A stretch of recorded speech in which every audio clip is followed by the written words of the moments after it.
Alors, pour commencer, une petite blague, un peu d'ironie, de la part de Bertrand Russell, qui est un philosophe britannique, prix Nobel de littérature, et qui disait, dit-on, on lui fait dire en tout cas, « Je me suis toujours demandé ce que les dindes pensaient de Noël. J'ai bien peur qu'elles ne l'envisagent pas comme une saison de paix et de bonne volonté. » Une petite question, hein, au cas où on ne se serait pas posé, Bertrand Russell, au cas où on ne se serait pas posé, que pensent les dindes de Noël? Bon. Et c'est vrai que les animaux sont plus souvent victimes, hein, des hommes que l'inverse, et contrairement à ce que l'on pourrait penser ou ce qu'on a pu penser pendant longtemps, ils n'apprécient pas forcément leur destin. Alors peut-être aujourd'hui, justement, on est en train de comprendre qu'on a poussé, on dit vulgairement, le bouchon un peu trop loin, et qu'il est temps de revenir à une sensibilité et une vision plus inclusive, justement, de la sensibilité animale, de la souffrance animale. Et aujourd'hui, c'est vrai que cette souffrance animale nous émeut, nous culpabilise et nous fait poser un certain nombre de questions, en tout cas pour la plupart, disons, la majorité des personnes. L'animal est aujourd'hui devenu un sujet politique, hein, on manifeste en son nom, on milite pour qu'il ait des droits, et les juristes actuellement planchent pour imaginer un statut spécifique pour l'animal. Il y a des projets de loi qui sont élaborés. Vous savez que de nouveaux marchés véganes sont développés tous les jours et on entend beaucoup parler justement des actions de cette association L214, notamment dans les abattoirs, pour faire prendre conscience à l'opinion publique, comme on dit, de comportements qui sont de plus en plus jugés inacceptables. Alors, il y a aussi le fait que l'homme est aussi un prédateur, et ça depuis qu'il est homme. Il aime la viande, il aime pêcher, il aime chasser, et il a besoin aussi de se sentir supérieur à l'animal. Et s'il doit donner des droits à l'animal, toute la question se pose de jusqu'où on peut donner des droits à l'animal sans frustrer ou sans rendre l'homme encore plus violent par rapport à d'autres domaines peut-être, si cette violence vis-à-vis de l'animal ne s'exerce plus. Je pose un certain nombre de questions comme ça un peu en vrac, puisque c'est des questions très actuelles. Oui. Et c'est vrai que se poser des questions sur les relations entre l'homme et l'animal, c'est ça, l'homme et l'animal, 3000 ans de relations tumultueuses, se poser la question de cette relation entre l'homme et l'animal, c'est finalement plus se poser les questions sur l'homme et la vision de l'homme que sur l'animal proprement dit. C'est pour ça que c'est une question hautement philosophique de se poser ce genre de questions. Et comme toujours, d'un point de vue philosophique, je trouve intéressant de remonter dans le temps, parce qu'aujourd'hui, on entend plein d'arguments pour ou contre la cause animale, peu importe, mais c'est toujours intéressant de se dire, tiens, mais qu'est-ce qu'ont pensé nos prédécesseurs, nos philosophes modernes ou nos philosophes antiques. Et là, franchement, on a des surprises. Je vous prévois des surprises. Je ne sais pas si c'est des scoops, mais quand même, moi-même, j'ai redécouvert des choses, des thèses que j'avais lues longtemps et qui sont d'une actualité vraiment incroyable. Puisque dès la plus haute antiquité, l'homme s'est préoccupé de sujets, c'est-à-dire comment il devait traiter les êtres vivants, quel rapport avec tous les êtres vivants, et notamment ceux qui sont le plus proches de l'homme, c'est-à-dire les animaux. Donc ça, c'est ce qu'on va développer aujourd'hui. Je vous ai mis les grands penseurs, les grands philosophes grecs, gréco-romains, qui ont milité déjà à leur époque pour la cause animale, avec des arguments tout à fait intéressants. Après, c'est vrai qu'on a eu les religions monothéistes qui ont en grande partie joué la carte de ce qu'on appelle aujourd'hui le spécisme. Le spécisme, c'est-à-dire le fait de créer une discrimination fondée sur la différence entre espèces. C'est-à-dire invoquer qu'il y a une différence entre les espèces et une différence, pas simplement une différence, mais une hiérarchie avec des espèces dites supérieures et des espèces inférieures. Et donc, cette vision spéciste a créé un certain nombre de critères moraux pour savoir comment on devait traiter, envisager les animaux. Et au nom de la supériorité de l'homme, ils ont justifié de nombreux excès, de cruauté ou de souffrance, faire souffrir les animaux. On y reviendra. Les spiritualités asiatiques, elles, qui pensent en général que l'homme n'est qu'une particule de la nature, n'est qu'un aspect, partie prenante de la nature, ont en général préféré imposer le principe de non-violence. Donc là, c'est vraiment une autre vision. Et en général, ces spiritualités et ces philosophies de l'Orient ont été beaucoup plus protectrices de l'animal. Ce qu'il faut savoir, c'est qu'à toutes les époques, des philosophes ont pris la défense des animaux. Dans l'Antiquité, donc on a Pythagore, Plutarque aussi, qui ont très tôt recommandé le végétarisme. Et on va voir quels sont leurs arguments. Plusieurs siècles plus tard, Montaigne, Rousseau ont défendu le principe qu'à égalité de nature, c'est-à-dire l'animalité, doit correspondre l'égalité de statut. C'est-à-dire qu'il n'y a aucune raison de donner un statut supérieur à l'homme par rapport à l'animal. Rousseau, qui était très sensible, a beaucoup milité à son époque pour plus de protection animale. Et en tout cas, le refus de la violence. À l'époque moderne, tous ces discours généreux, qu'ils soient antiques ou prémodernes, comme ceux de Montaigne ou Rousseau, ont été éclipsés, ou en tout cas sont demeurés tout à fait marginaux par rapport à quelqu'un qui va apporter une argumentation très puissante, qui est Descartes, qui lui va inventer un concept qui est celui de l'animal-machine. L'animal-machine. C'est-à-dire que, ça je développerai ça la semaine prochaine, qu'il voit la bête, l'animal, comme une chose, comme une mécanique, comme une machine, et comme telle, utilisable à merci.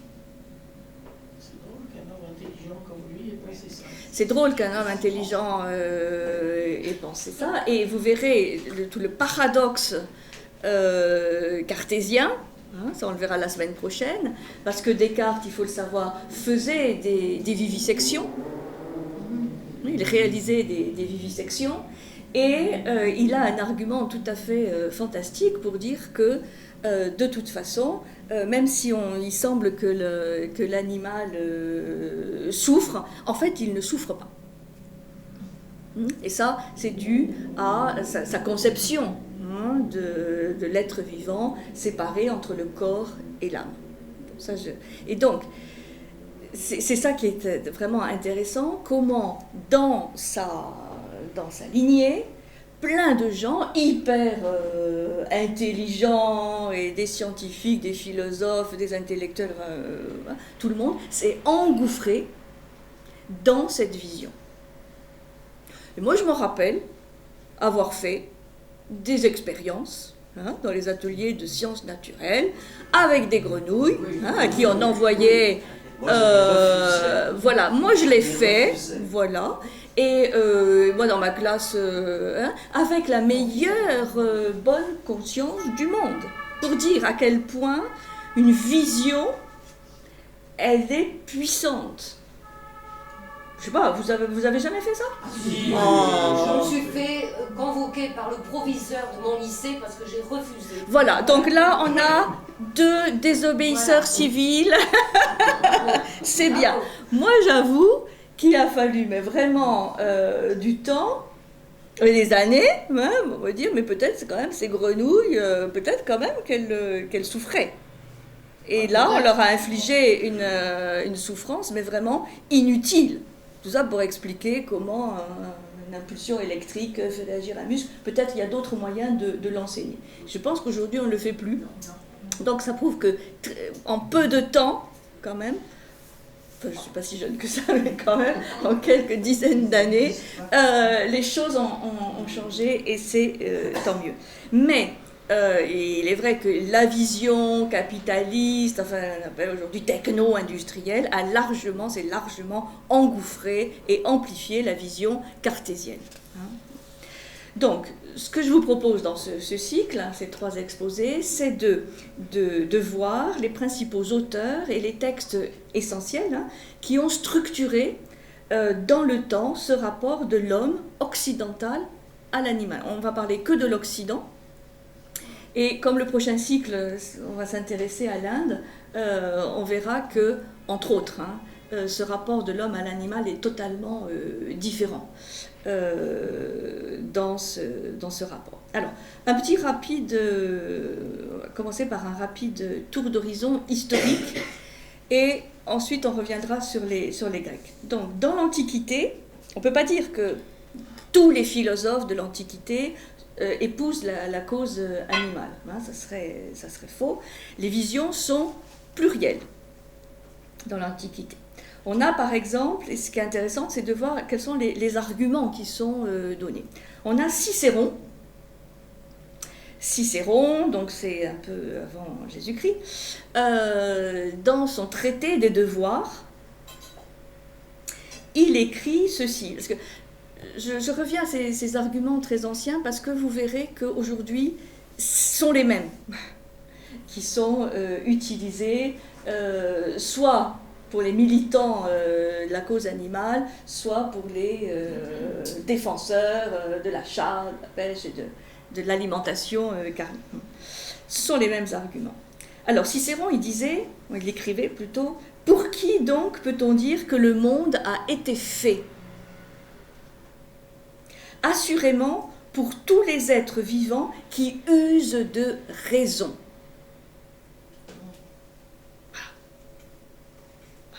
Le grand argument. Cicéron, 100 avant Jésus-Christ.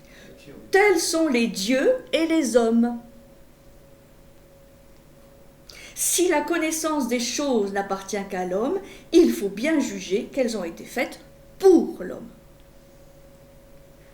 Voilà. Le monde a été fait pour les êtres de raison.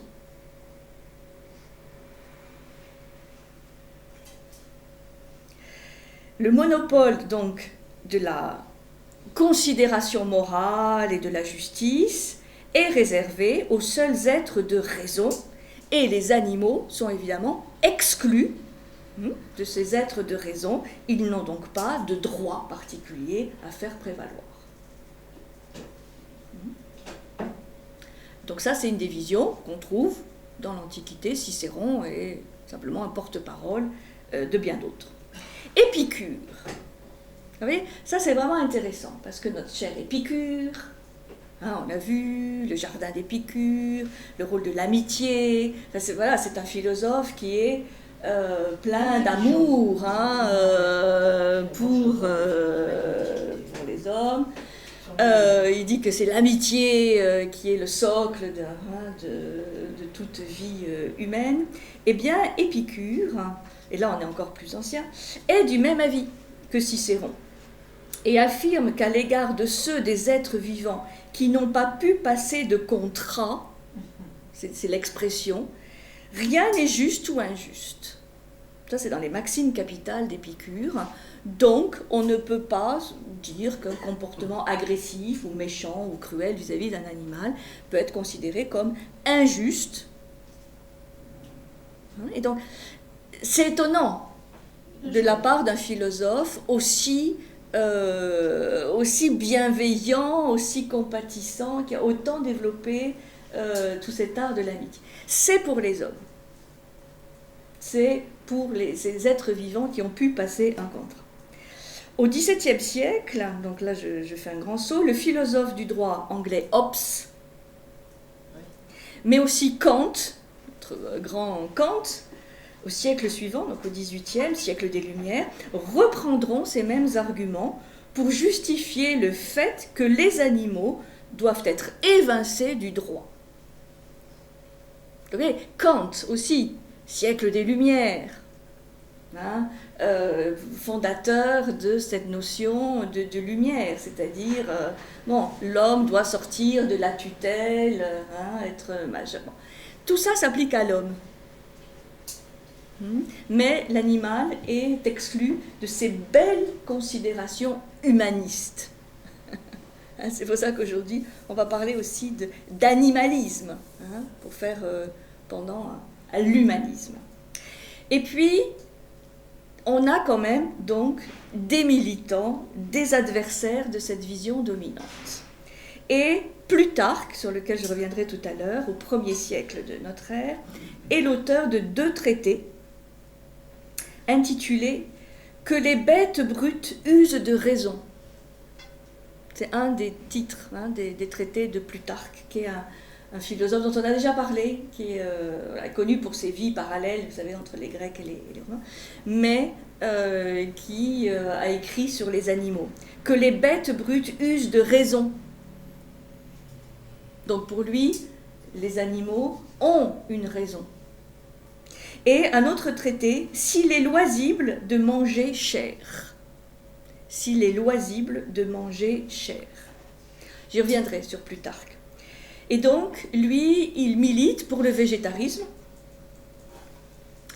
Il n'invente rien, il reprend les règles du végétarisme ancien qui étaient prônées par les orphiques, par les pythagoriciens, qui étaient végétariens.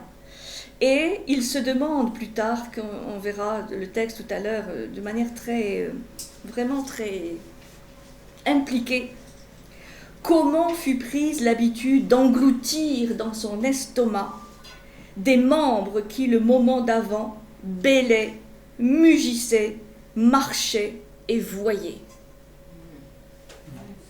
Donc, bon, après, je pense qu'à midi, vous allez manger des légumes. Disons qu'il utilise des images, mais vous voyez, Plutarque, et c'est dans son registre aussi impliqué que les vidéos qu'on nous montre aujourd'hui de l'intérieur des abattoirs. C'est pareil. Quelques siècles plus tard, Porphyre, qui est le fameux disciple de Plotin, va théoriser, récapituler la controverse antique autour du sacrifice sanglant. Et lui aussi va écrire un traité qui s'appelle de l'abstinence, où il ne voit que 2 raisons possibles à l'alimentation carnée. Soit l'extrême nécessité, soit la perversité. Et non plus, il n'y va pas de main morte. Porphyre, disciple de Plotin, qui lui, vous connaissez bien Plotin, on en a souvent parlé, était aussi évidemment pour le végétarisme et de s'abstenir, en tout cas, de toute cruauté inutile.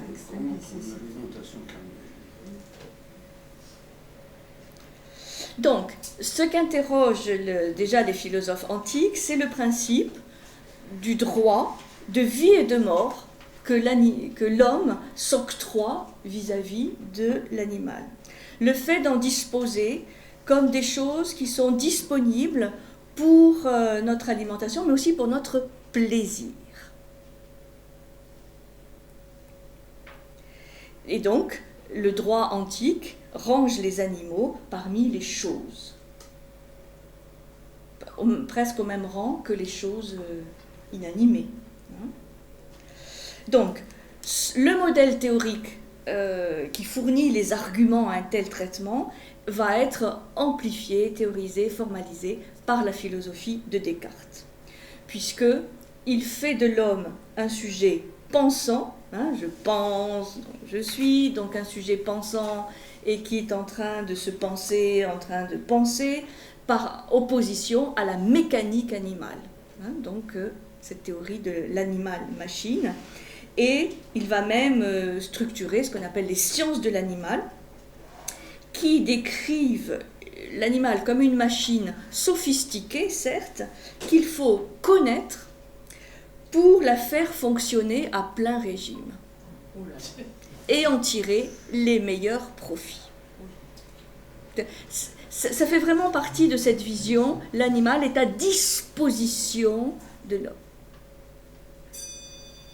Et je pense que jusqu'à il y a peu de temps, donner des coups de bâton à un âne, à une vache, à une bœuf, dans les champs, ça faisait partie des comportements... Des brutes. Non, des comportements acceptés. Il y a une dizaine d'années qu'on a cessé de considérer en droit civil les animaux comme des meubles meublants. Oui. Mais tu vas trop vite, Xavier, parce que je... Oui. Donc tout ça est très récent. Et et c'est pour ça, je crois qu'on peut tous aussi se considérer comme des brutes, comme je dis, parce que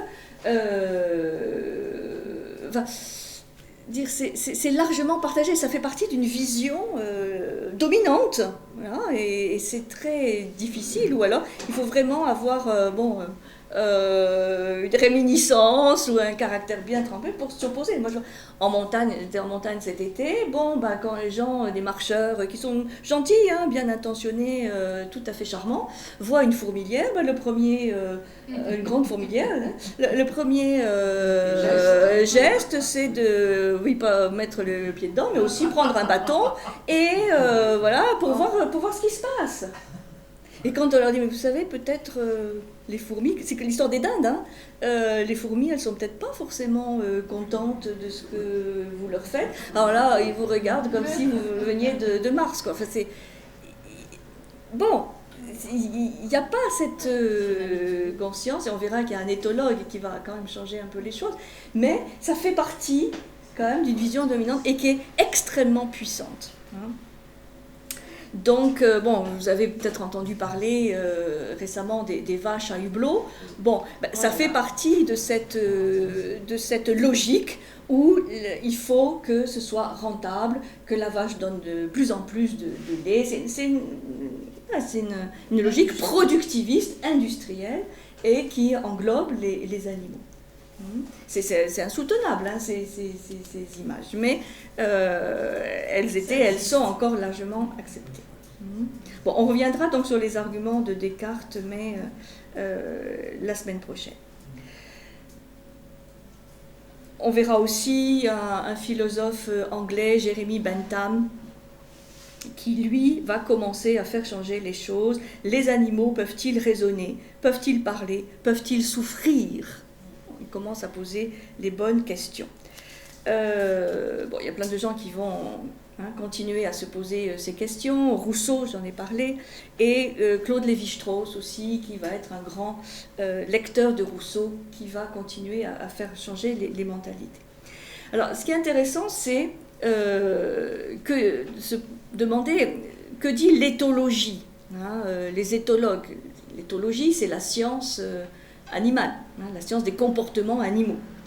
Et ce qui est surprenant, c'est que si les courants de l'éthologie moderne sont fort divers, bien souvent, et pourtant c'est des spécialistes du comportement animal, les animaux, ils sont quand même maintenus hors de la sphère du sens. Ils sont considérés comme des sortes quand même d'automates, ce qui est un avatar cartésien encore.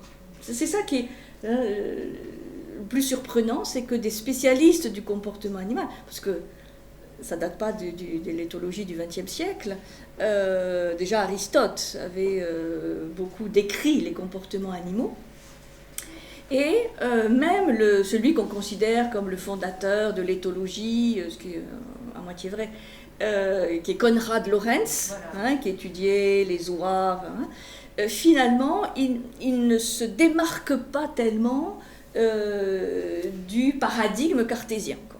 Même s'il s'intéresse aux animaux. Non.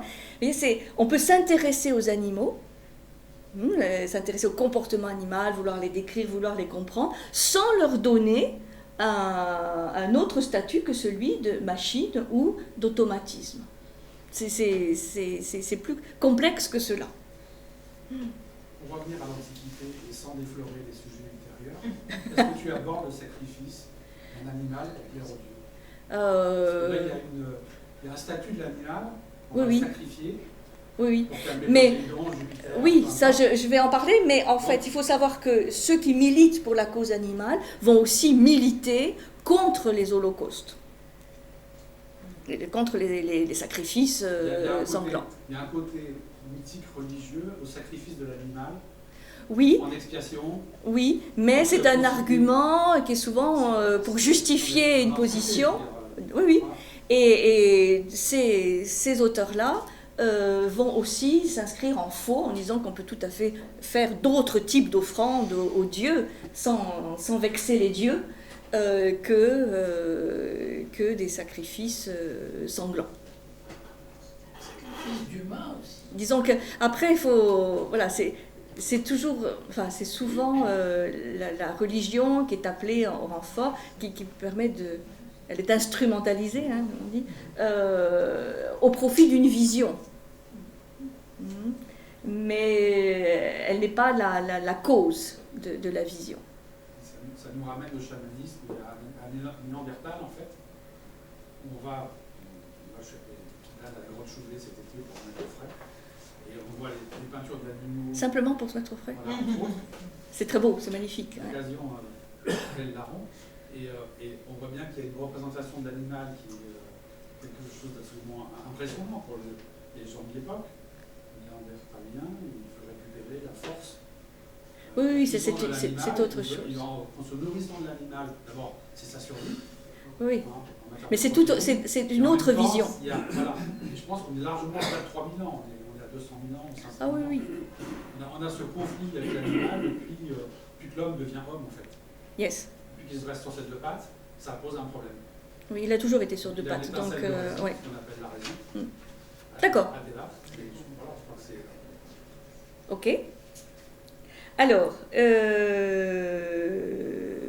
très bien, donc j'en étais aux éthologues.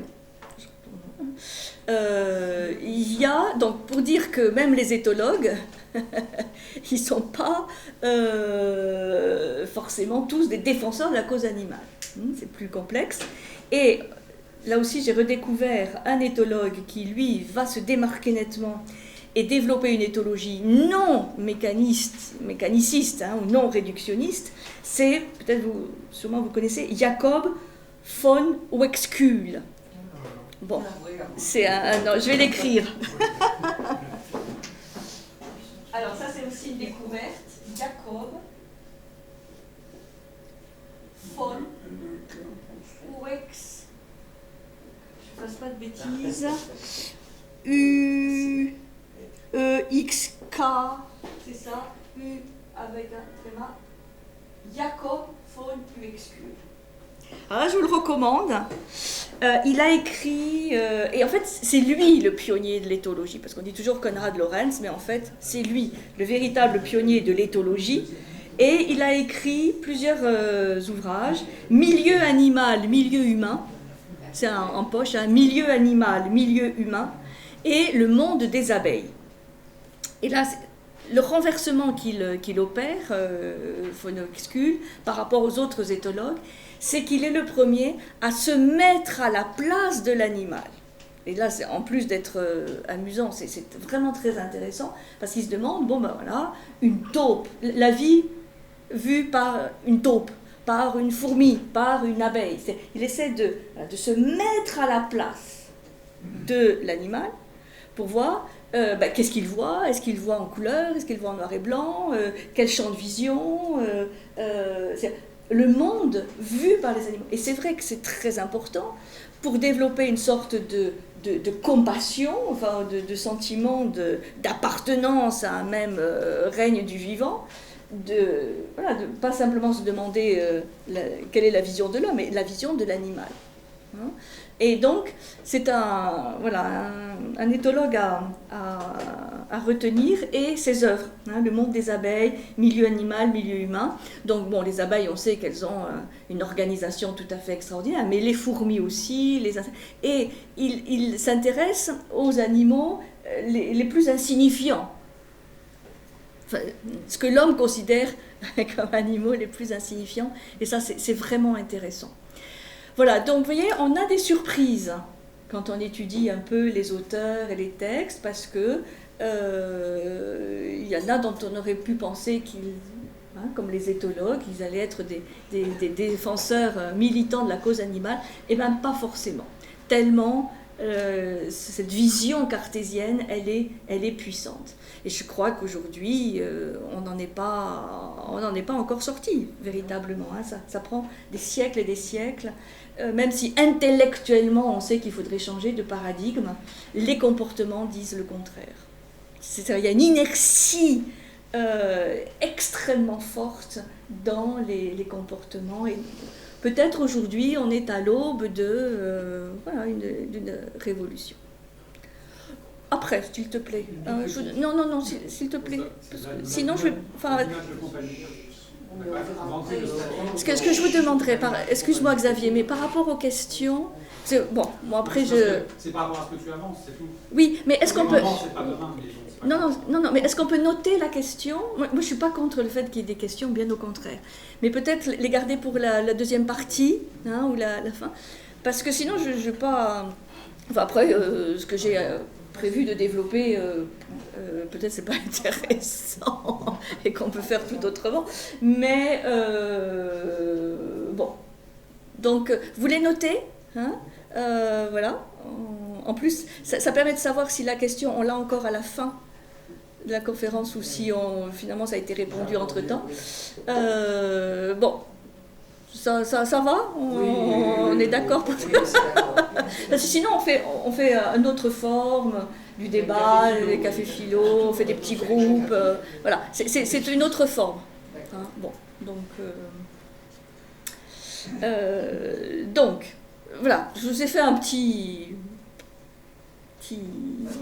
panorama, un survol extrêmement rapide. Ce que je voudrais qu'on développe aujourd'hui, c'est justement qu'en disent les philosophes grecs. Donc, en tout cas certains, pour voir leurs arguments.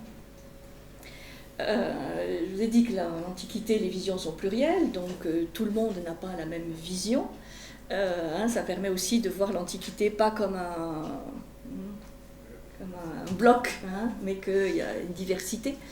Et là, je vous ai signalé les philosophes grecs qui vont vraiment être des militants de la cause animale. Donc, Pythagore. C'est-à-dire, on ne sait pas grand-chose de certains sur Pythagore, hein, même son théorème. Disons qu'on connaît Pythagore par des récits sur lui, mais surtout sur les pythagoriciens, hein, sur les communautés pythagoriciennes qui se sont développées en Grèce et surtout en Italie aussi, autour de Crotone, hein, Italie du Sud. Et ce qui est très bien connu du mode de vie pythagoricien, c'est justement la grande prudence et l'acceptation d'un régime végétarien. Donc, on dit que Pythagore avait donné des injonctions sévères vis-à-vis de ses disciples, mais aussi des habitants des villes où ils étaient installés, pour devenir végétariens. Donc, quel est l'argument qui sous-tend cette injonction? Le fait qu'il n'y a pas de rupture entre l'homme et les animaux.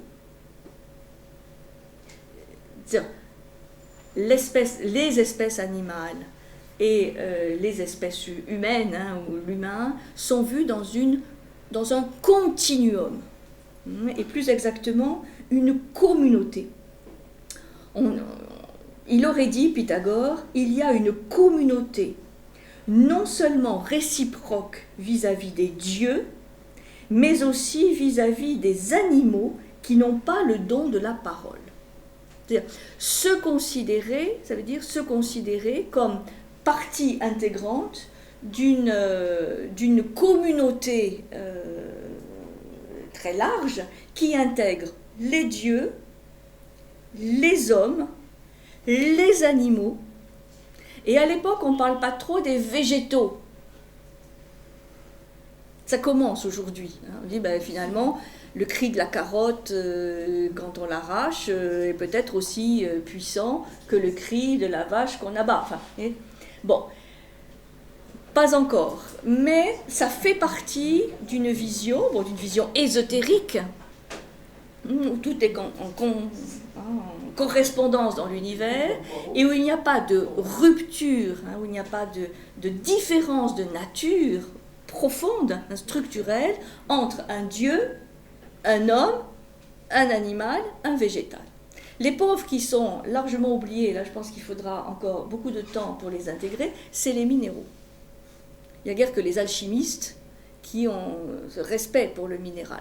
Et donner un coup de pied dans une pierre ou attaquer des carrières minérales, ça fait encore se révolter personne, alors que si on va jusqu'au bout de cette vision de communauté, d'une conscience continue, il n'y a aucune raison de se dire qu'une pierre à qui on donne un coup de pied n'émet pas un cri.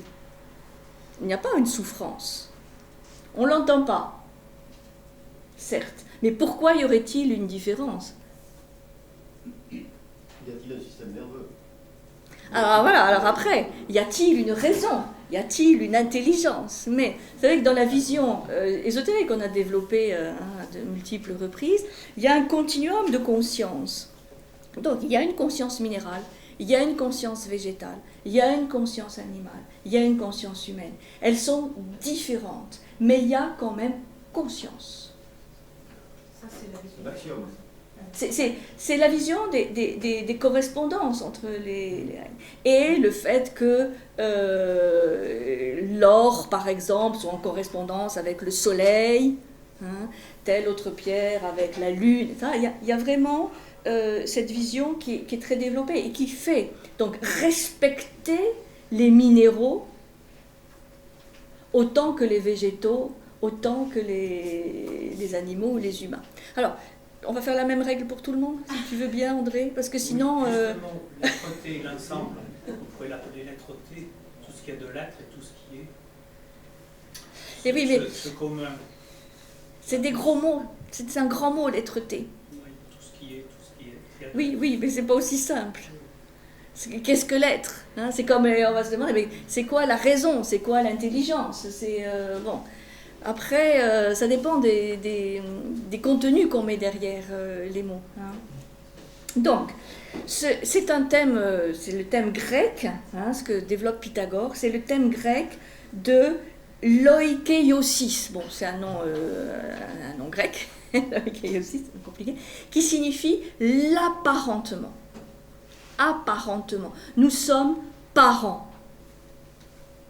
Nous sommes apparentés. Voilà.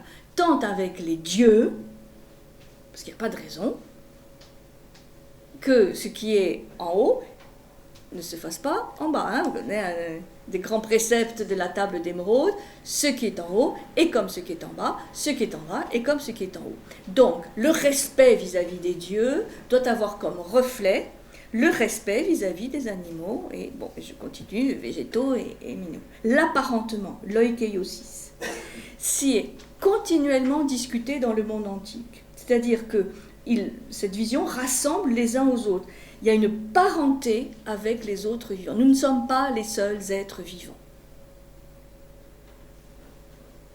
La notion de parenté. Donc, ça serait une injustice, à la fois envers soi-même et envers les autres règnes, que de les mettre à mort ou d'en consommer la chair, y compris si c'est en offrande aux dieux.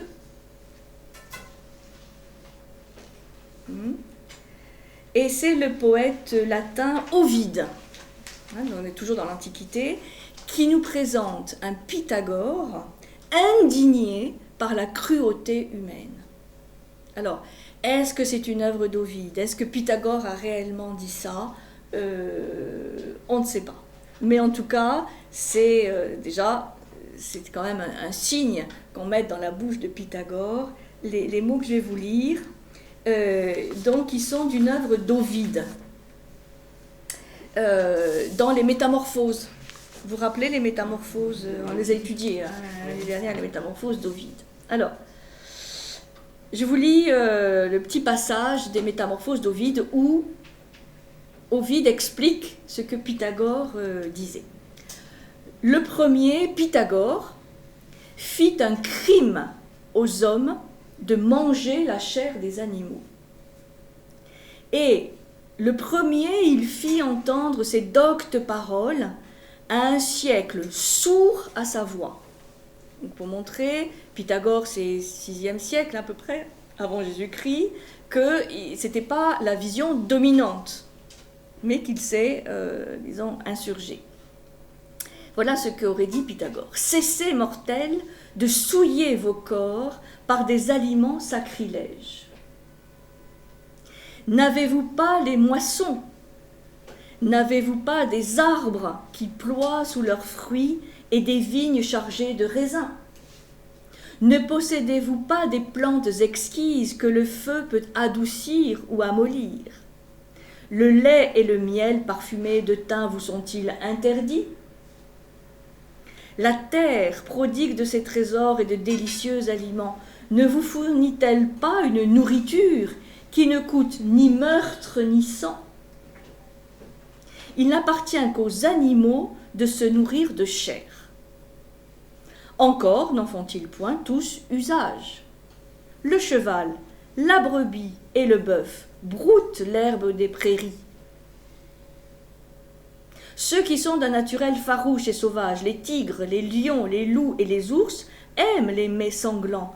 Grand Dieu, quel crime d'engloutir des entrailles dans ses entrailles! D'engraisser avidement son corps d'un autre corps et de vivre de la mort d'un être vivant comme nous. Et quoi? Parmi tant de biens que produit la terre, la meilleure des mers, vous n'aimez qu'à imiter les barbares cyclopes, en broyant sous vos dents cruelles des membres déchirés. Rappelez le cyclope Polyphème qui prend... Ne pouvez-vous donc rassasier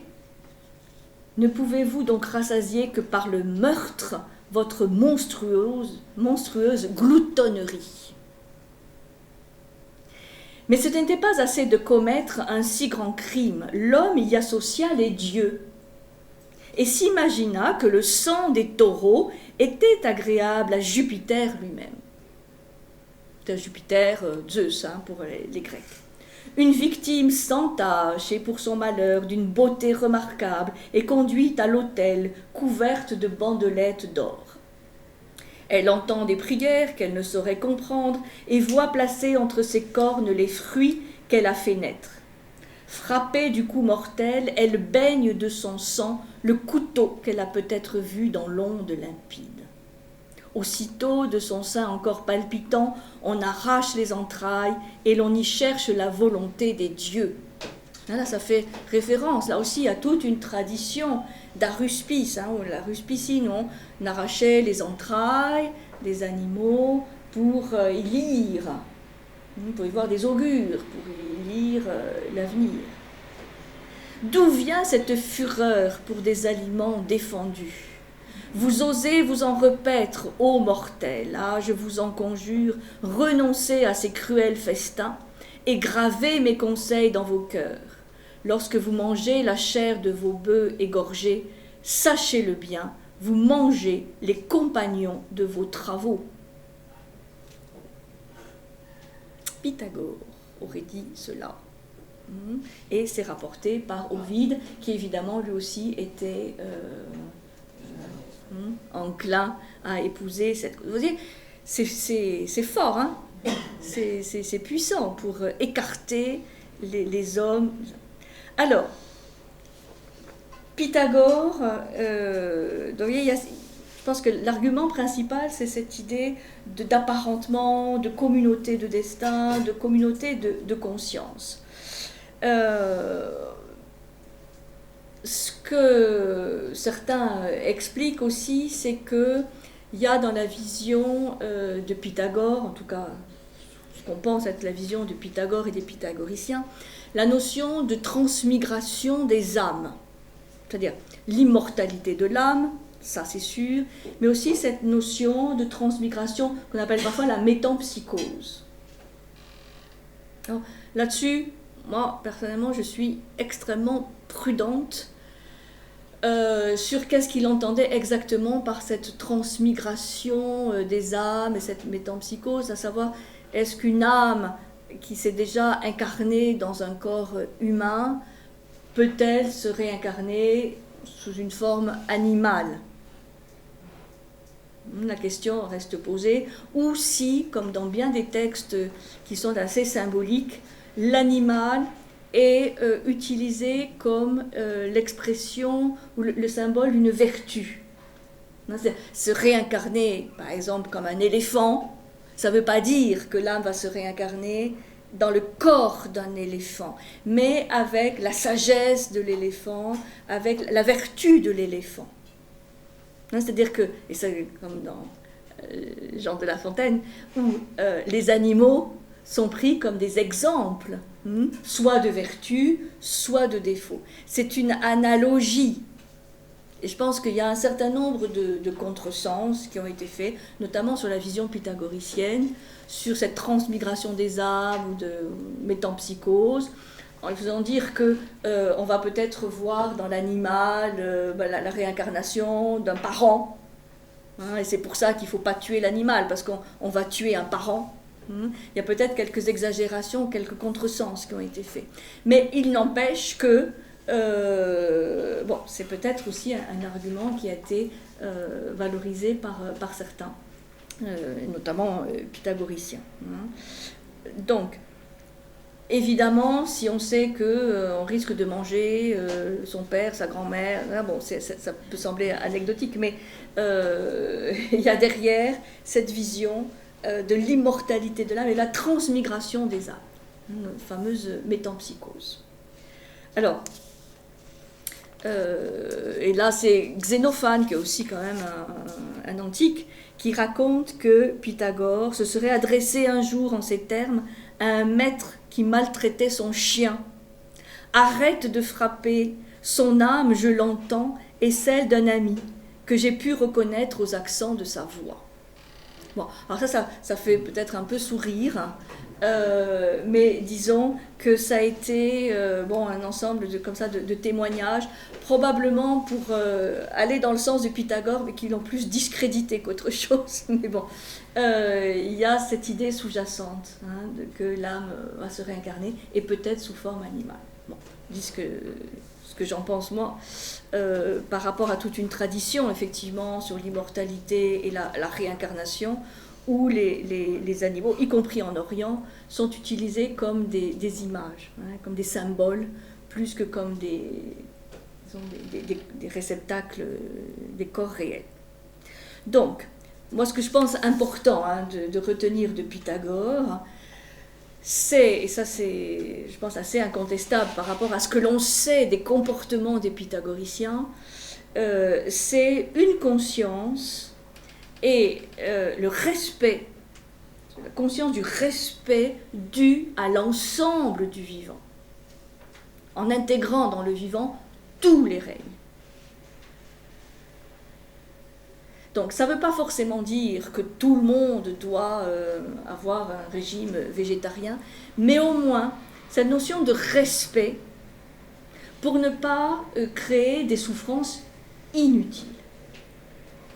Ça c'est quelque chose qui est quand même un fil rouge et sur lequel, sans être vegan ni végétarien, on peut accepter.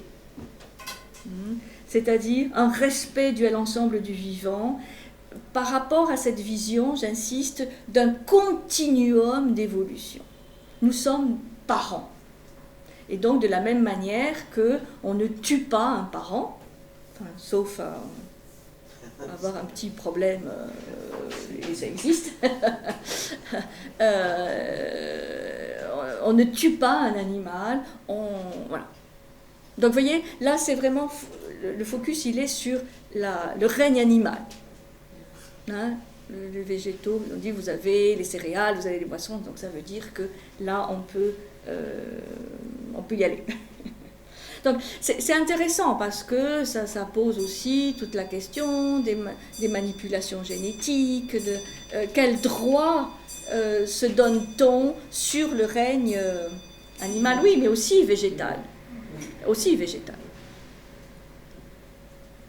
Et évidemment, l'argument qui est de dire « Ah oui, mais bon, le respect, il est surtout pour l'homme, et l'animal vient après », ça tombe avec ce type de vision, le continuum.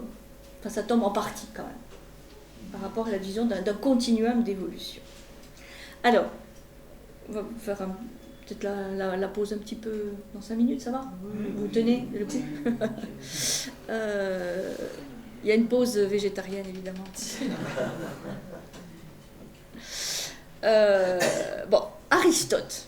Alors, Aristote, c'est aussi un personnage. Vous voyez que, quand même, tous ces gens, enfin, personnellement, méritent notre respect.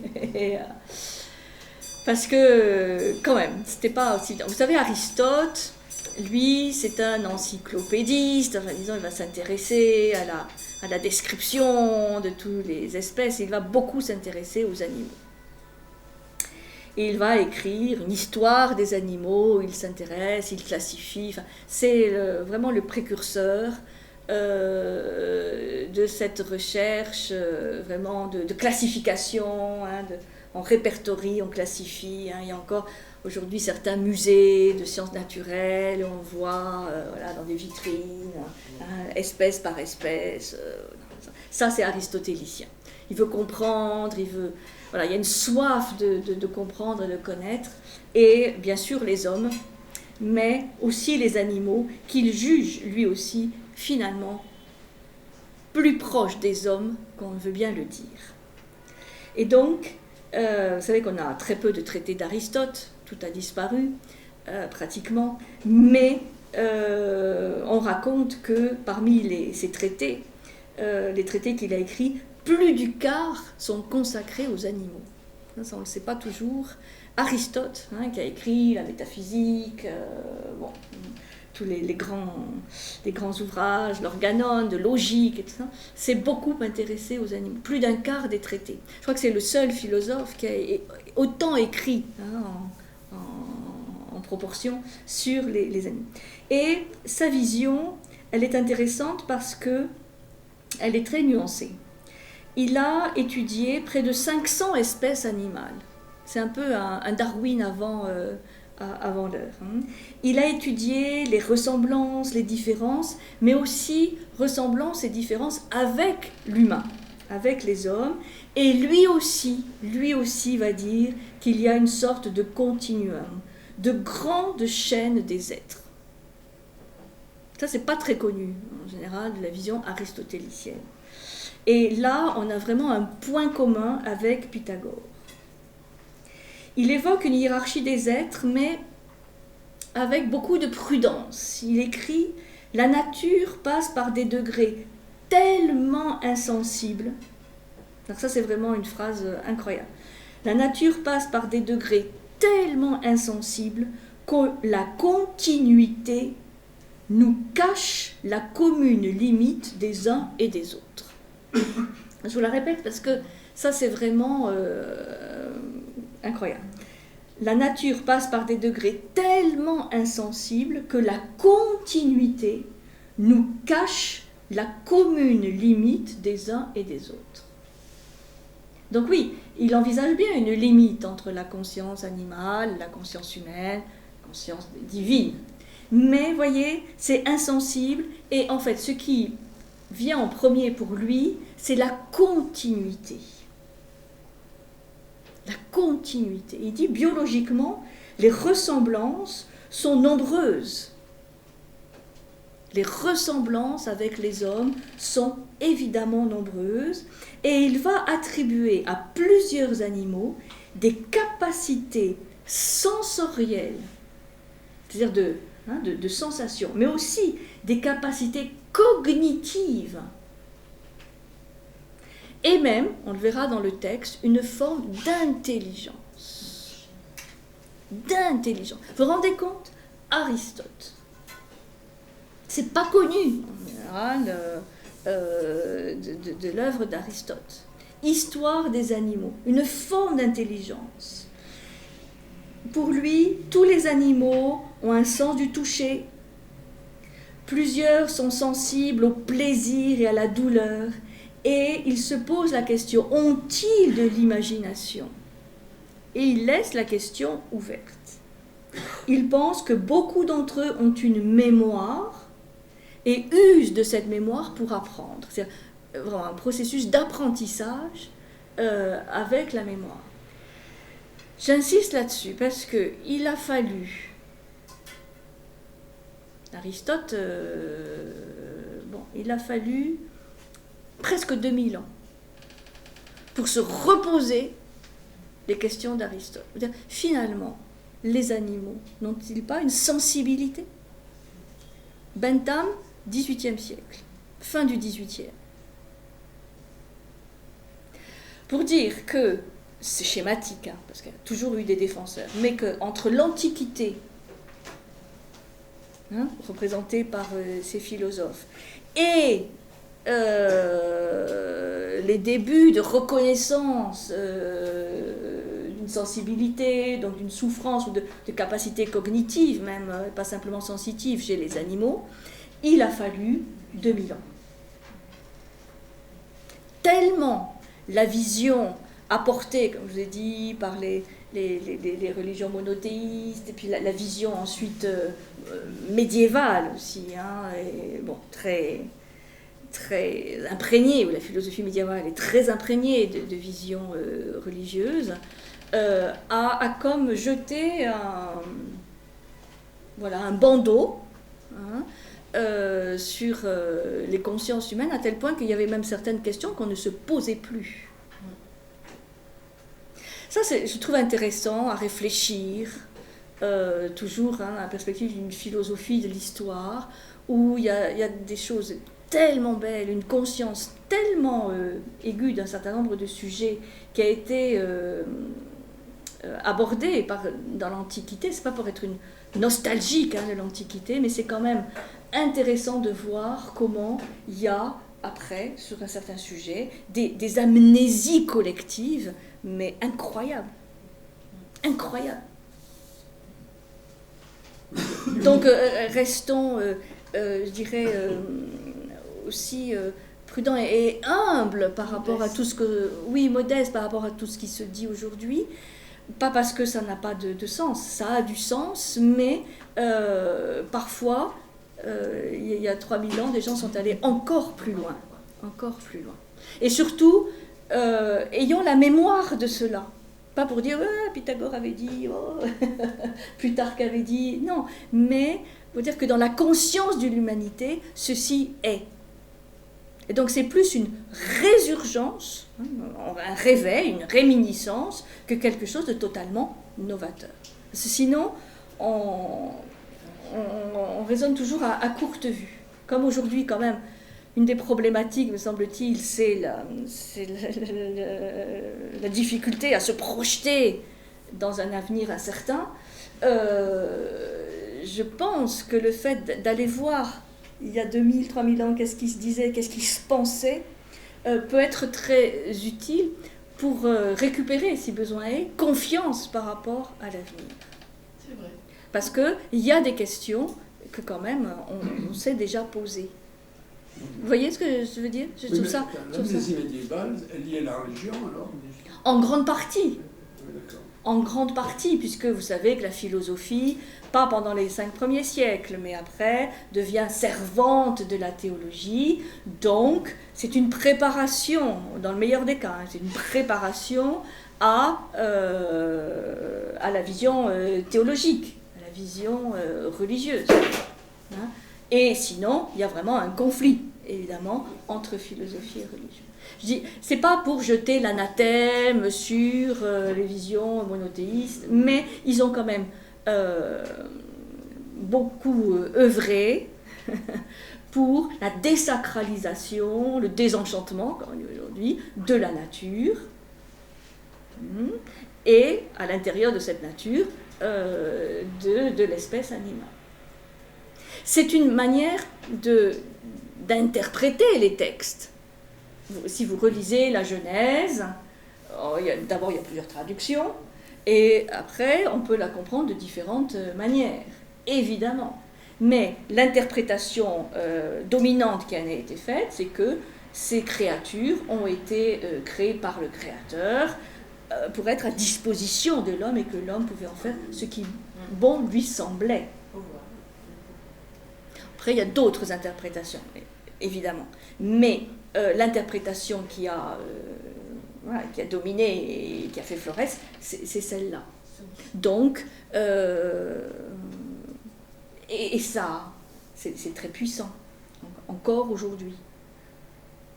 Même dans un monde désacralisé, largement... déboussolé.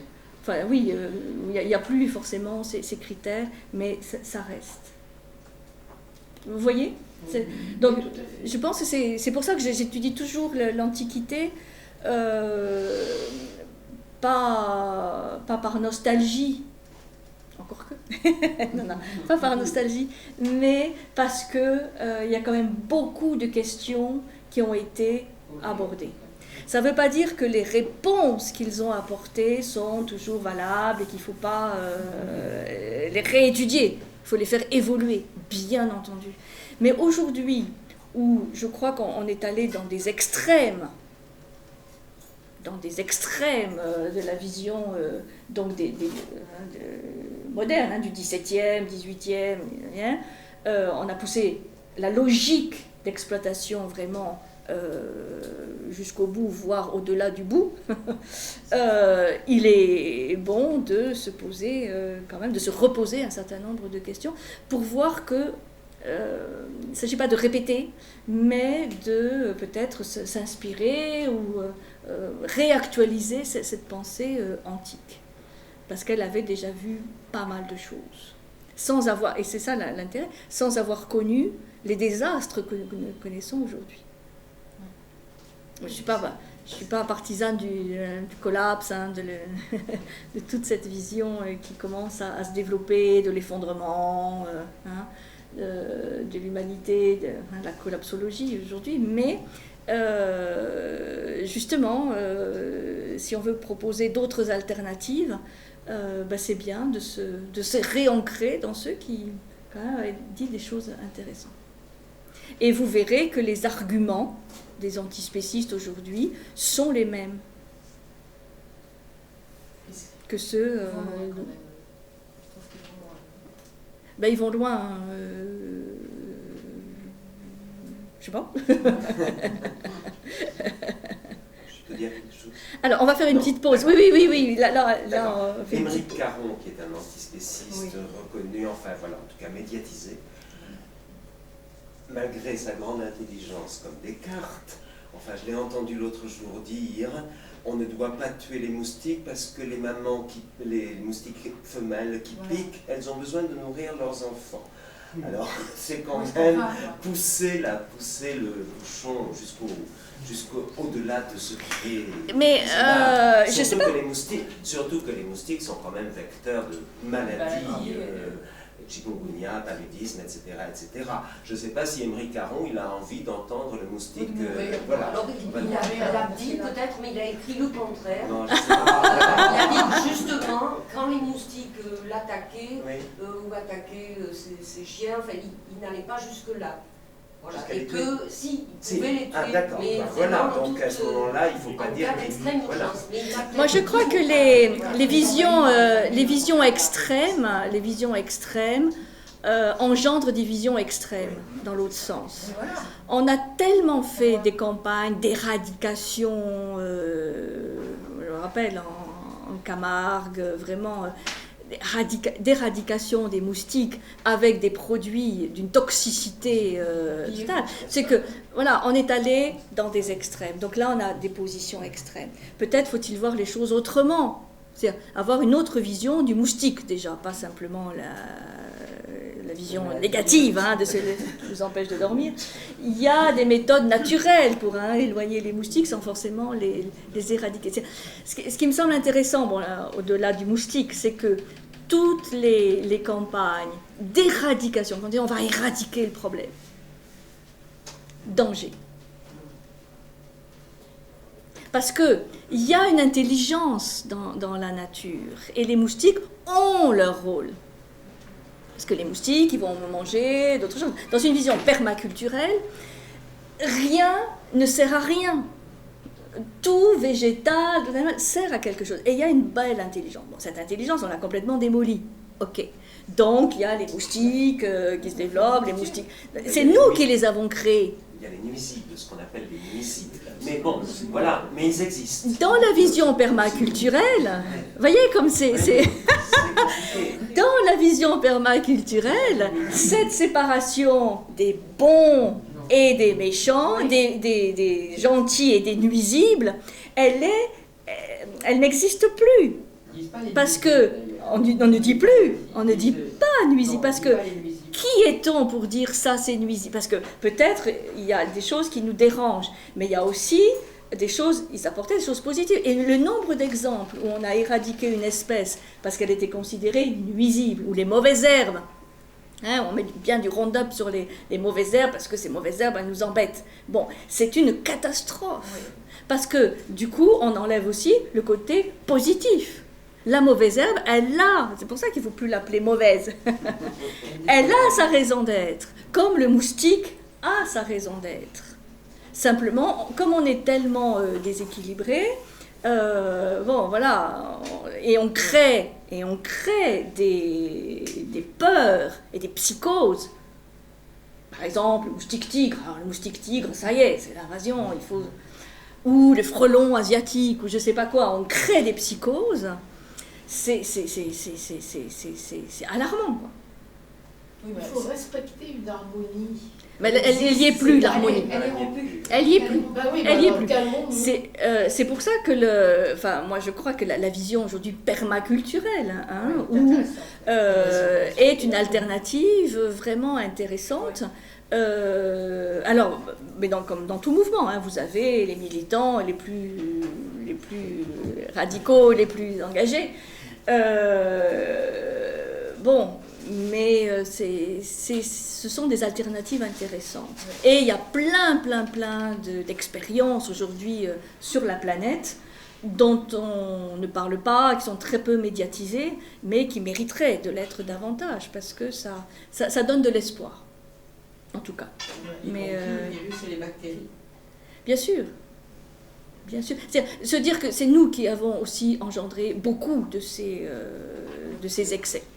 Mais bien sûr. Ces excès. Bon. Allez, on va se prendre un petit café. Alors, Aristote, histoire des animaux. Hein. Alors, ça c'est quand même extraordinaire. Entre tous les animaux, l'homme seul est apte à délibérer. Entre tous les animaux, l'homme seul est apte à délibérer. Beaucoup d'animaux autres que lui ont également la faculté de se souvenir et d'apprendre. Mais l'homme seul a le don de se ressouvenir à volonté. Vous voyez, c'est toujours, voilà, on cherche ce qui est commun, mais, voilà, la petite spécificité. Hein. Donc, il y a des animaux qui peuvent se souvenir et apprendre. L'homme seul a le don de se ressouvenir à volonté.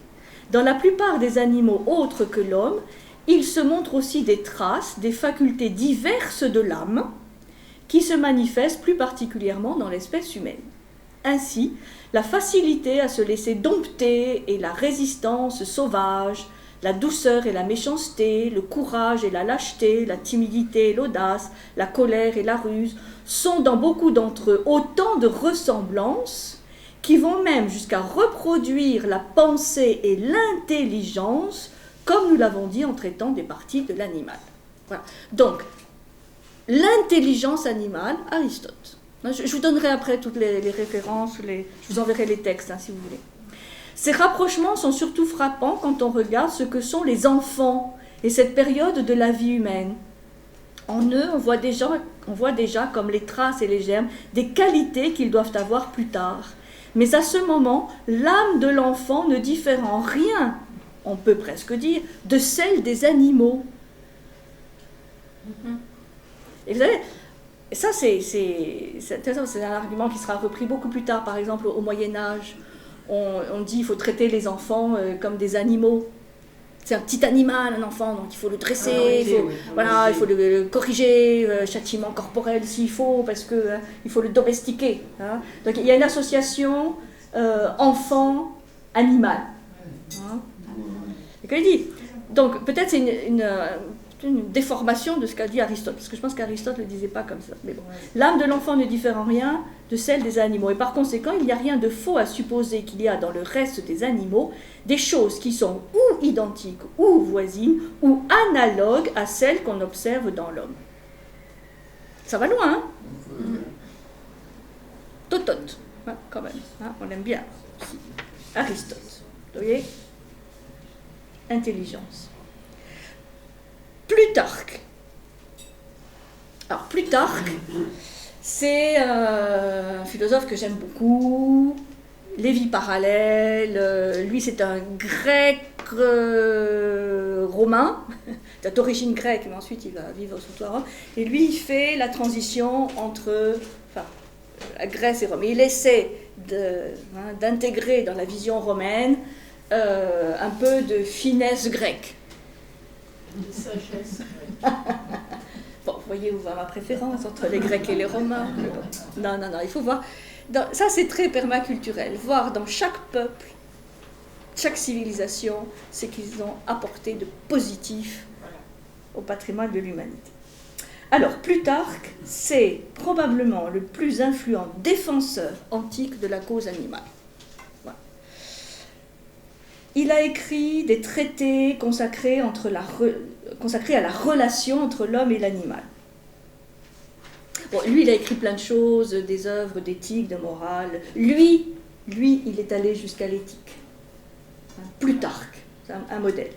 Il a écrit plusieurs choses. Les animaux de terre ont-ils plus d'adresse que ceux de mer? Sur l'usage des viandes. Que les bêtes ont l'usage de la raison.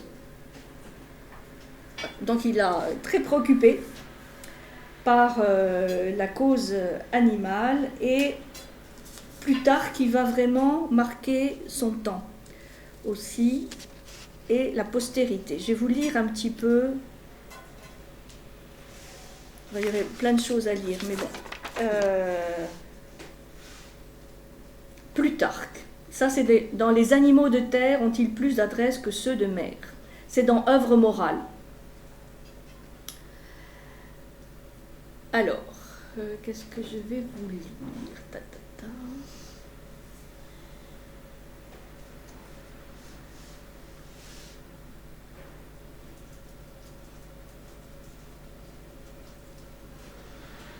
Vous me demandez pour quelle raison Pythagore s'abstenait de manger de la chair de bête. Mais moi je vous demande avec étonnement quel motif, ou plutôt quel courage, eut celui qui le premier approcha de sa bouche une chair meurtrie, qui fit servir sur sa table des corps morts et des cadavres, et dévora des membres qui, le moment d'auparavant, bêlaient, mugissaient, marchaient et voyaient. C'est ce que déjà je vous ai dit, c'est Plutarque. Comment ses yeux purent-ils soutenir l'aspect d'un meurtre? Comment put-il voir égorger, écorcher, déchirer un faible animal? Comment put-il en supporter l'odeur? Comment ne fut-il pas dégoûté et saisi d'horreur quand il vint à manier l'ordure de ses plaies, à nettoyer le sang noir qui les couvrait? Bon, là aussi, il y a des images percutantes. Ça me rappelle ce qu'on vient de découvrir ou de redécouvrir, de nous faire savoir. Moi, je ne connaissais pas, notamment sur les lapins angora, que pour avoir le beau poil, on les écorchait vifs. Quelle horreur! Ouais. Oui. Bon, disons, voilà. Aujourd'hui, c'est des choses qui sont mises sur... Et c'est vrai, ça c'est terrifiant, quoi. Donc, Plutarque, vous voyez, bon, là il y a des choses moins... En tout cas, si je vais vous lire quand même un autre passage, mon cher Soclarus, donc toujours Plutarque, c'est aussi de là que cette insensibilité, cette âpreté sauvage est née dans les hommes qui, une fois qu'ils ont connu le meurtre, ont contracté à la chasse l'habitude de voir sans horreur couler le sang des animaux. Ça, c'est pour le parti chasse, pêche et tradition. Bon, ici on ne fait pas de politique. Le chasseur qui le premier tua un ours ou un loup reçut des applaudissements. Un bœuf ou un pourceau qui avait touché aux offrandes sacrées parurent aussi justement condamnés à mort. Bientôt les cerfs, les lièvres et les chevreaux, dont on mangea la chair, invitèrent à faire servir sur les tables celles des moutons, et même en quelques endroits celles des chiens et des chevaux. Mais ceux qui les premiers ont mis en pièces un oiseau privé ou un pigeon domestique, et cela, dit Sophocle, non pour apaiser leur faim comme les chats et les belettes, mais pour satisfaire le goût, ceux-là ont fortifié dans l'homme ce que la nature a mis en lui de sanguinaire et de féroce. Ils l'ont rendu inaccessible à la pitié. Les pythagoriciens, au contraire, prescrivaient d'user de douceur envers les animaux afin de contracter l'habitude de l'humanité et de la compassion à l'égard des hommes. Plutarque, donc les animaux de terre. Vous voyez, donc là, il y a des références à Pythagore, toujours. C'est intéressant, cette idée de douceur envers les animaux, comme une sorte d'habitude à contracter, mis sur le même plan que l'habitude de la compassion à l'égard des hommes. Ça, c'est intéressant. Est-ce que le changement de notre relation à l'animal peut aussi faire changer notre relation à l'homme pour plus de compassion, de bienveillance? C'est-à-dire, il y a un lien. Hein, c'est pour ça que ce texte est très intéressant. Accepter aussi qu'il y a un côté sanguinaire et féroce dans l'homme. Bon, on ne peut pas le nier. Surtout pas. Et ça va te plaire, Plutarque, que les bêtes ont l'usage de la raison. Il dit « Tu voudrais, quand nous vivons au sein de l'abondance et de la félicité, nous déterminer à quitter et de tels biens et celles qui nous les procurent pour nous embarquer avec toi, pour redevenir homme, c'est-à-dire l'animal le plus misérable qui soit. » C'est vrai, en plus. Plutarque. Un peu excessif, hein, quand même. Hein. Non. Il a raison. Radical, Plutarque. homme, l'animal le plus misérable qui soit. Et c'est vrai qu'on dit toujours que l'homme peut être plus féroce et cruel que l'animal, parce qu'il ne le fait pas par nécessité, mais par jouissance.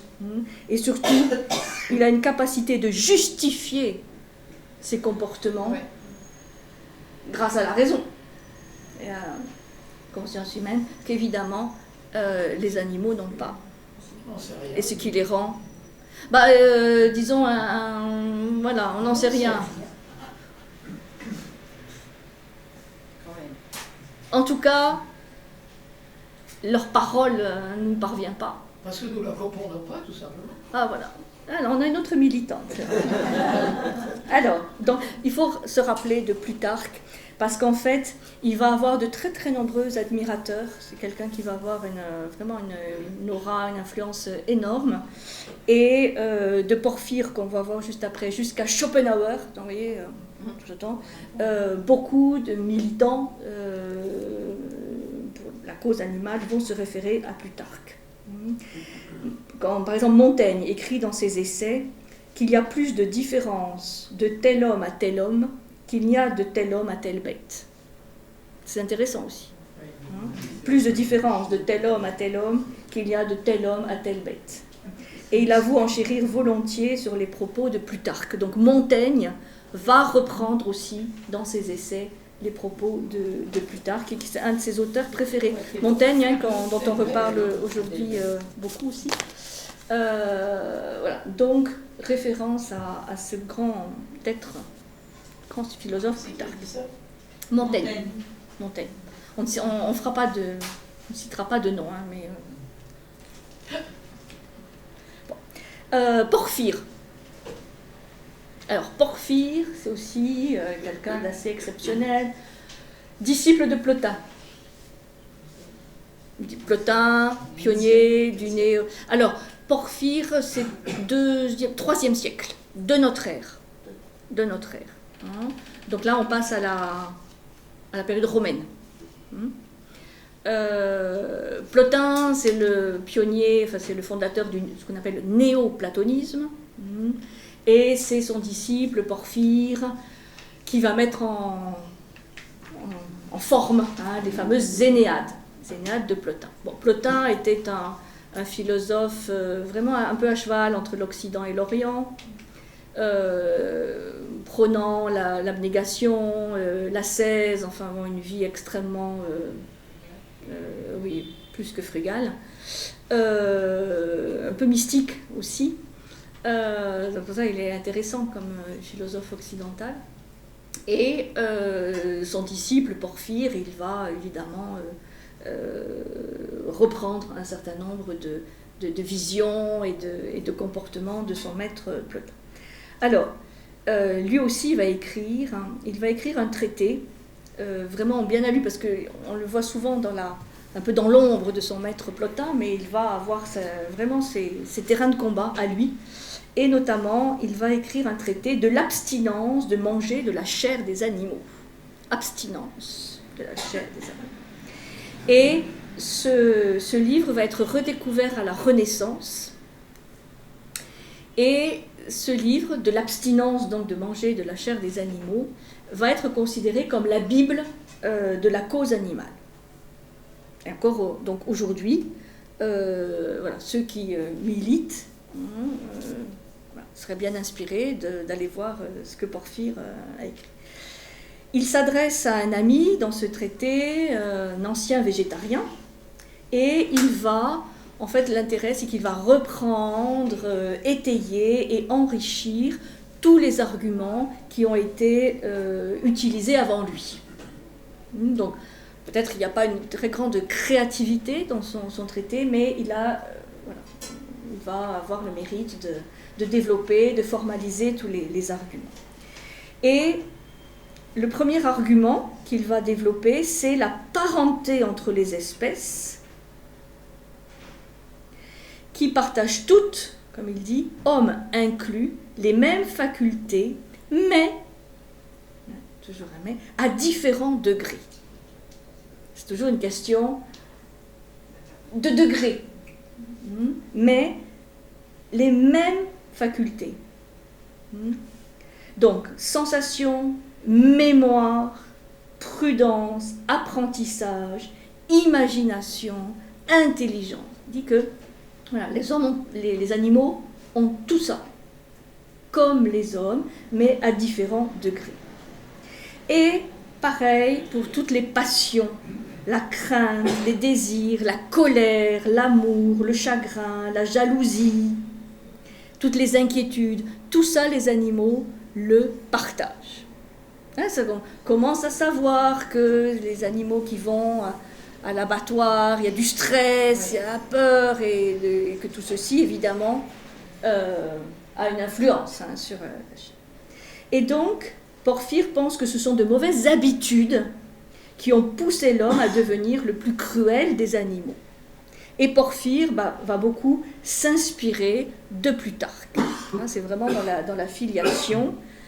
Et quand il parle d'habitude, c'est intéressant parce que une habitude, bon, c'est ancré, certes, mais c'est aussi quelque chose qui peut se changer.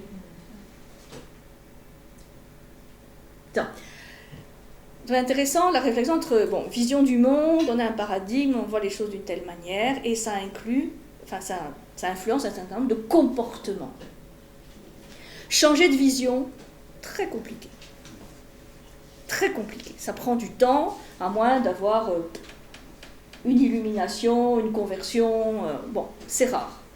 Donc changer de vision, c'est compliqué. Par contre, changer de comportement, c'est plus facile. Et peut-être qu'en changeant de comportement, on peut, peu à peu, changer de vision. Vous voyez, prendre en disant, mais voilà, 21e siècle, il faut changer de paradigme, il faut changer de vision. Ok. Mais la vision qu'on a actuellement, elle va probablement encore durer quelques décades. Parce qu'il y a inertie des visions. Mais peut-être c'est en prenant les choses, justement, de manière très concrète. C'est pour ça que j'aime bien le mouvement permaculturel. Parce que c'est pragmatique, c'est concret. On a l'impression que c'est des petites choses. On fait jardin partagé, jardin permaculturel, petite coopérative d'énergie alternative. Bon, ça semble tout petit. Mais c'est par des actions comme ça, très concrètes, qui mettent en jeu la solidarité, l'implication des gens, qu'on va peut-être aussi participer au changement de paradigme. Pas penser que le changement de paradigme va venir comme ça, pouf.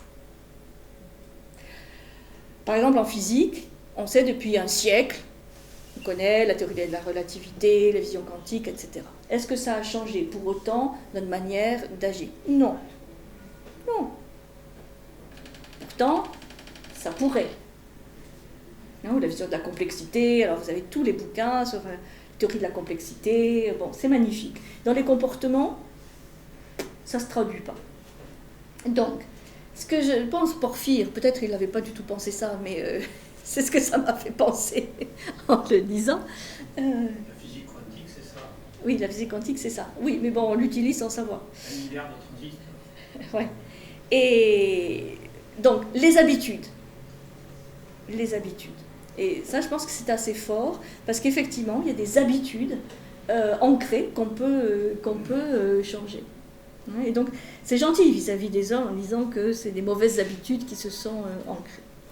Donc, il va très loin, il va un petit peu plus loin que Plutarque, Porphyre, quand il dit les bêtes, les animaux sont capables de faire des raisonnements. Parce que ça, il s'attaque aux stoïciens qui disaient que les animaux ne pouvaient pas faire des syllogismes, par exemple. C'est-à-dire des petits raisonnements bien logiques. Et il dit, et ça c'est Porphyre, qui dit, si, les chiens sont capables de faire des syllogismes. Des syllogismes, c'est, l'homme est mortel, Socrate est un homme, donc Socrate est mortel. C'est-à-dire d'avoir, de poser des prémices et d'avoir un raisonnement presque dialectique. Il dit, par exemple, les chiens, quand ils évaluent leurs options comme attaquer ou fuir, ils suivent les règles de la dialectique. C'est-à-dire qu'ils ils savent quel chemin prendre ou ne pas prendre, c'est-à-dire ils ont une capacité de raisonnement logique identique à celle de l'homme. Donc, raison de plus pour rééduquer les hommes à la compassion envers les bêtes et les inciter à renoncer à les manger. Alors, il se fait aussi l'avocat du diable dans le sens où il dit aussi que si les bêtes sont laissées totalement libres, elles pourraient détruire les terres cultivées, les serpents venimeux pourraient se développer. Donc il y a une juste intelligence, équilibre à trouver. Mais il est aussi convaincu par rapport au régime végétarien, et ça c'est comme son maître Plotin, que l'âme est immortelle et que cette âme humaine doit s'émanciper de sa partie corporelle. Et que le fait de manger de la chair des animaux alourdit le corps et donc alourdit l'âme de l'homme. C'est-à-dire qu'elle empêche l'âme de s'élever et de vivre donc des expériences plus subtiles. Ça, c'est quelque chose que développent beaucoup les philosophies indiennes, par exemple, qui prônent aussi le végétarisme, voire pour aider l'âme à s'élever et donc avoir des expériences internes différentes de celles qu'elle a à l'état dans l'état normal de conscience. Alors, je vais vous lire des petits passages de Porphyre, quand même, pour que vous ayez aussi... voilà, parce qu'il va quand même très loin. Alors, l'histoire des syllogismes, parce que là, je sens que ça, vous êtes un peu réticents à ça. Ceux mêmes qui prétendent que les animaux n'ont point de raison conviennent que les chiens suivent les règles de la dialectique et font à l'occasion des syllogismes. Lorsqu'ils poursuivent une bête et qu'ils sont arrivés à un carrefour qui se termine à 3 chemins, ils raisonnent ainsi. Elle n'a pas pu passer que par l'une de ces 3 routes. Or, elle n'a passé ni par celle-là ni par celle-ci, donc c'est par cette 3e-ci qu'il faut la poursuivre. On répondra sans doute que c'est par un instinct, voilà, le grand argument, que c'est par un instinct naturel que les animaux agissent ainsi, puisqu'ils n'ont point été instruits. Oui, mais ça c'est de l'instinct. C'est pas de l'intelligence, c'est de l'instinct. Et en plus, c'est très méprisant pour l'instinct. Sans se rendre compte que nous, on a aussi plein d'instincts. Bon. Mais ne recevons-nous pas de la nature notre raison? C'est-à-dire, il met sur le même plan instinct animal, raison humaine. Tout ça, c'est un don de la nature. Donc, ne méprisons pas le comportement. Oui, mais il le fait par instinct, il ne réfléchit pas, quoi. C'est comme je disais.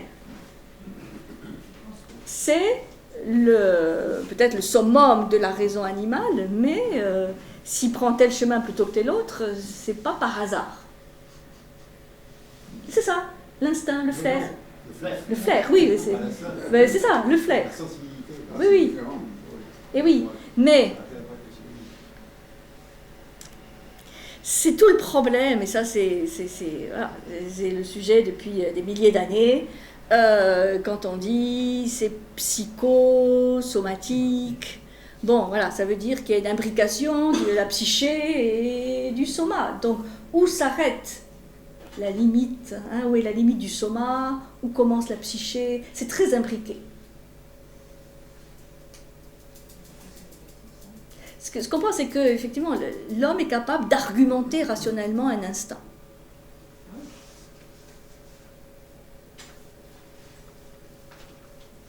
Banalité du mal, comme disait Hannah Arendt, c'est-à-dire ah oui, mais il y avait une raison. Que peut-être le chien, en tout cas, peut-être l'a ressenti, mais il ne peut pas l'exprimer de manière aussi claire. Alors, quoi d'autre de Porphyre? C'est la voix. Alors ça, c'est aussi un grand sujet. La voix, le langage. On dit souvent que c'est la spécificité humaine. Hein, c'est la voix qui s'exprime par l'organe de la langue qui fait connaître ce qui se passe au-dedans de nous et les passions de notre âme. C'est de quoi tout le monde sera obligé de convenir. Peut-on dire que cette voix manque aux animaux? N'expriment-ils point ce qu'ils sentent et ne pensent-ils point avant que de s'expliquer? C'est un copain, Porphyre. Car j'entends par la pensée ce qui se passe intérieurement dans l'âme. Ah, ça c'est un bel argument. J'entends par la pensée ce qui se passe intérieurement dans l'âme. Alors ça veut dire qu'il faudrait définir ce que l'âme. Voilà. Hein? Voilà. Avant qu'on l'exprime par la voix. C'est-à-dire ne pas se limiter au fait qu'il n'y ait pas de langage articulé. Hein, que un aboiement d'un chien est quand même pas la même chose que la parole humaine. Mais avant cette voix, il y a une pensée. Ce qui se passe intérieurement dans l'âme avant qu'on l'exprime par la voix. De quelque façon ensuite que l'on parle, soit comme les barbares, soit comme les Grecs, soit comme les chiens, soit comme les bœufs, c'est la raison qui s'exprime et les animaux en sont capables. Porphyre. Ah, moi je suis sidérée, quoi. Ils vont très très très très loin. Les hommes conversent entre eux suivant les règles qu'ils ont établies. Et les animaux ne consultent dans leur façon de s'exprimer que les lois qu'ils ont reçues de Dieu et de la nature. Si nous ne les entendons pas, cela ne prouve rien. Eh bien, je pense exactement comme Porphyre. En toute humilité. Cependant, ils s'entendent aussi bien entre eux que nous nous entendons nous-mêmes. Il en est de même des animaux. Chaque espèce entend le langage de la sienne. Et ce langage ne nous paraît qu'un simple son qui ne signifie rien, que parce qu'il ne s'est encore trouvé aucun homme qui ait pu nous apprendre la langue des animaux et nous servir d'interprète. Vous voyez l'humilité. Disant, bon, on ne comprend rien au cri des oiseaux, mais c'est parce qu'on ne se préoccupe pas de le connaître. En fait, ça veut dire quelque chose, il y a de la pensée derrière, il y a de la raison derrière. Cependant, s'il en faut croire les anciens, et quelques-uns de ceux qui ont vécu du temps de nos pères et même du nôtre, il y a eu des gens qui ont entendu et compris le langage des animaux. Un de nos amis nous a raconté qu'il y avait eu un jeune domestique qui entendait le langage des oiseaux. Il assurait qu'il était prophète et qu'il annonçait ce qui était près d'arriver.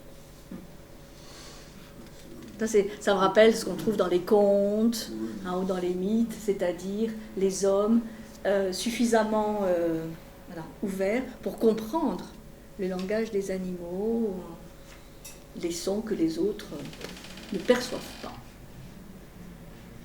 C'est beau, hein? Oui. Et réciproquement, les animaux comprennent le langage des hommes. Comment? Et réciproquement, les animaux comprennent en partie le langage des hommes. Les animaux domestiques. Oui. Oui. Les animaux domestiques, oui, à force de vivre dans...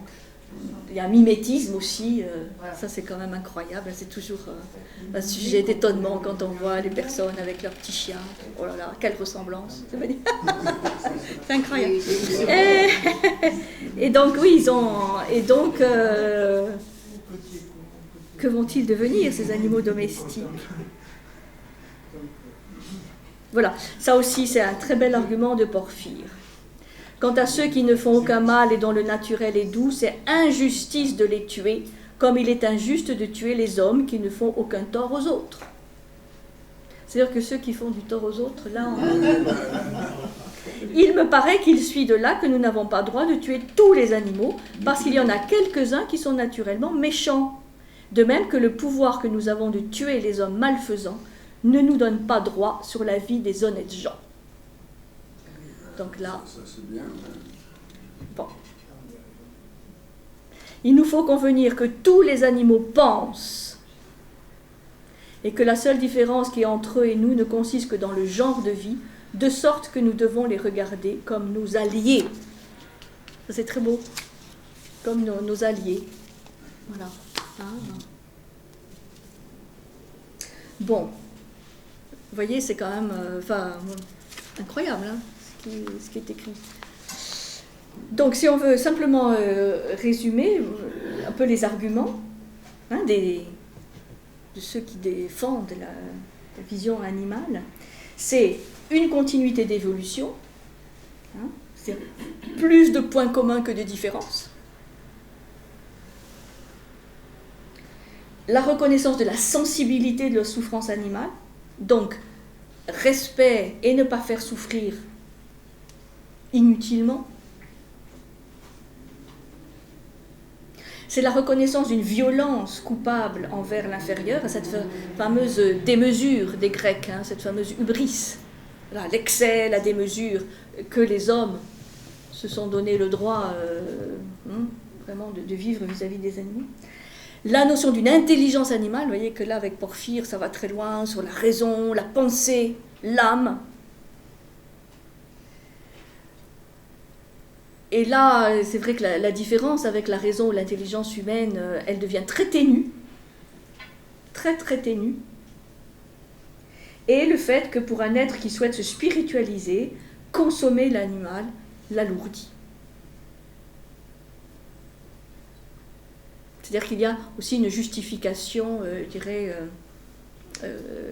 spirituelle, évolutive, au fait de ne pas consommer de viande. En tout cas, ça c'est quelque chose qui va faire un lien entre Pythagore, Plutarque, Porphyre et les philosophies de l'Orient, notamment indiennes.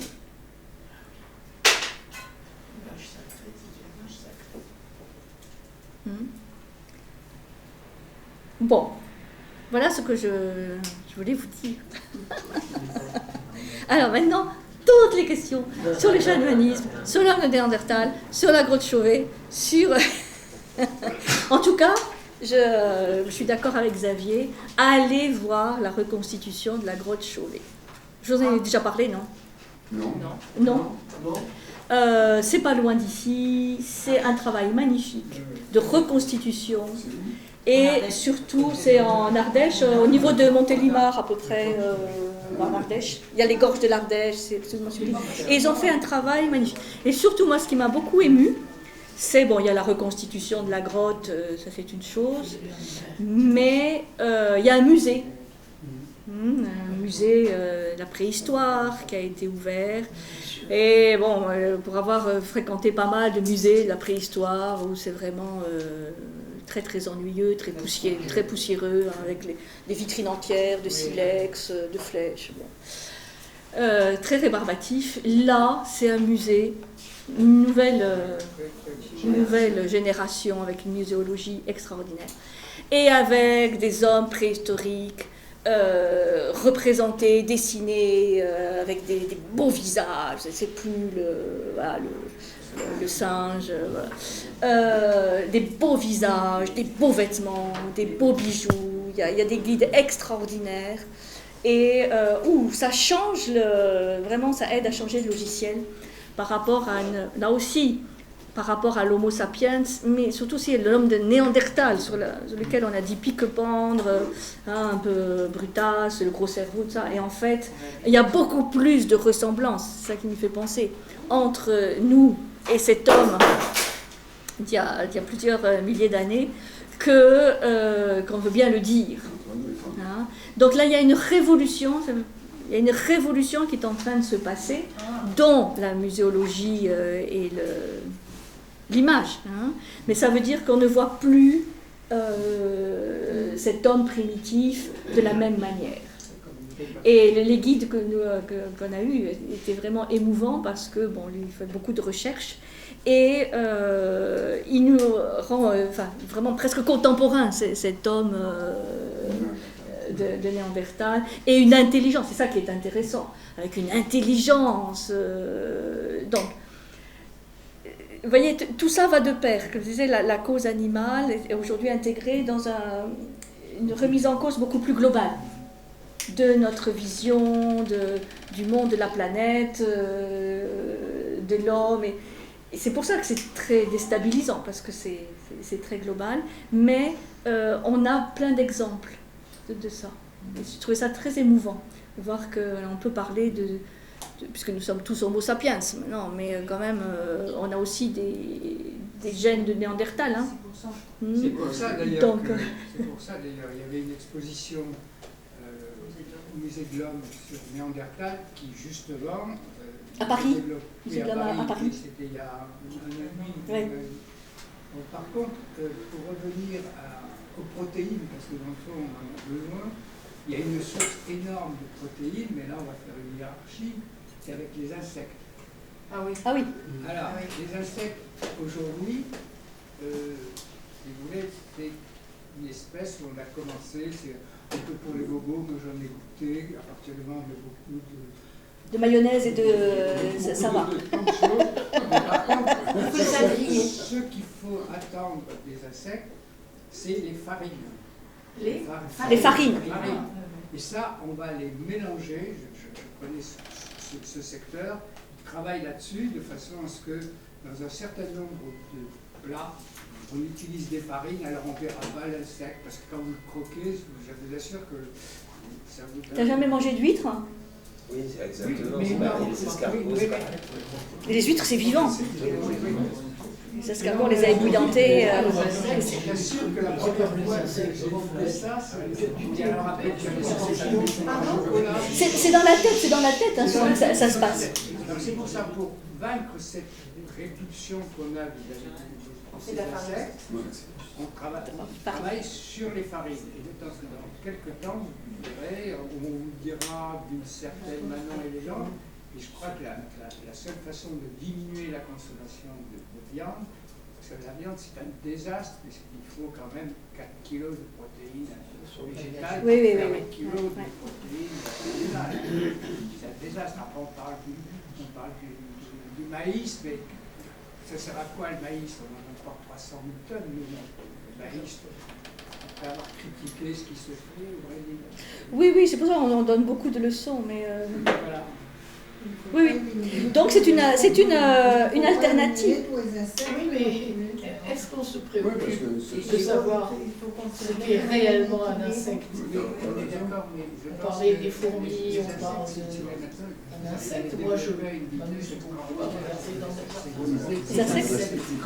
Les insectes, c'est ce qui survit depuis les aires géologiques les plus reculées.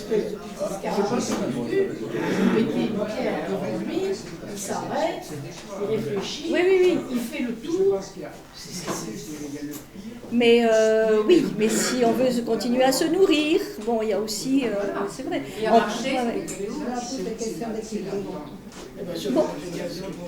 Il n'y a pas de solution simple. Si, manger les fruits. Monsieur le spécialiste là, des insectes. Non, je ne suis pas spécialiste des insectes. Là, ce que vous venez d'expliquer, c'est l'exemple même du spécisme. Voilà. Oui, je suis bien d'accord avec vous. Comme je disais, il y a le pire, le plus pire et le moins pire. Voilà, si on voulait faire des fautes de français, on le dit ça. Donc, si on veut éviter, là, effectivement, d'avoir cette dépendance, si vous voulez des protéines, il en faut. Hein. On est d'accord là-dessus. Alors, il faut voir où on les trouve. Les lentilles. On va pas manger des lentilles tous les jours. Non, mais je sais pas comment... Vous savez, les plats de lentilles... Oui, c'est dangereux. C'est dangereux.